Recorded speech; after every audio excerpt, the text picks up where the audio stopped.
ഒരുപാട് വാർത്തകളൊക്കെയുള്ള ഒരു ദിവസമാണിന്ന്. എല്ലാവർക്കും നല്ലൊരു ദിവസമായിരിക്കട്ടെ എന്നൊക്കെ ആശംസിക്കുകയാണ്. ആദ്യം നമുക്ക് ഇന്നത്തെ പ്രധാന വാർത്തകൾ നോക്കാം.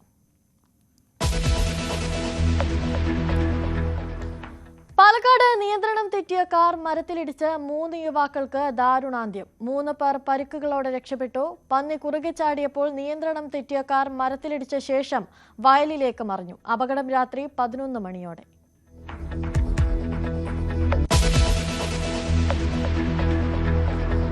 രണ്ടാം ഘട്ട വോട്ടെടുപ്പിലേക്ക് ബീഹാർ. പരസ്യപ്രചാരണം ഇന്ന് അവസാനിക്കും. വിധി എഴുതുന്നത് 122 മണ്ഡലങ്ങൾ. സമസ്തിപൂരിൽ വിവി പാറ്റ് സ്ലിപ്പുകൾ റോഡരികിൽ. അസിസ്റ്റന്റ് റിട്ടേണിംഗ് ഓഫീസർക്ക് സസ്പെൻഷൻ.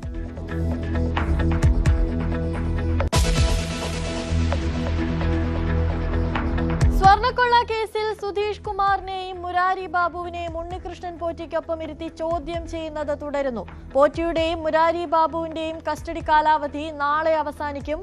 മുൻ പ്രസിഡന്റ് പത്മകുമാറിനെയും ചോദ്യം ചെയ്തേക്കും.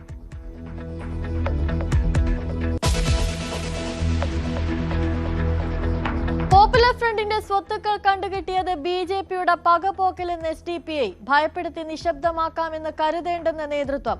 ഇഡി കണ്ടുകിട്ടിയത് വിവിധ ട്രസ്റ്റുകളുടെയും SDPIയുടെയും പേരിൽ കൈവശം വെച്ചിരുന്ന സ്വത്തുക്കൾ.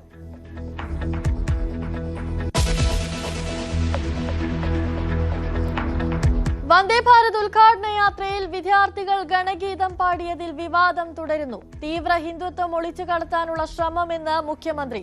സോഷ്യൽ മീഡിയയിൽ നിന്ന് പിൻവലിച്ച പോസ്റ്റ് വീണ്ടും പങ്കുവച്ച് ദക്ഷിണ റെയിൽവേ. വിമർശനങ്ങളെ പ്രതിരോധിക്കാൻ BJP.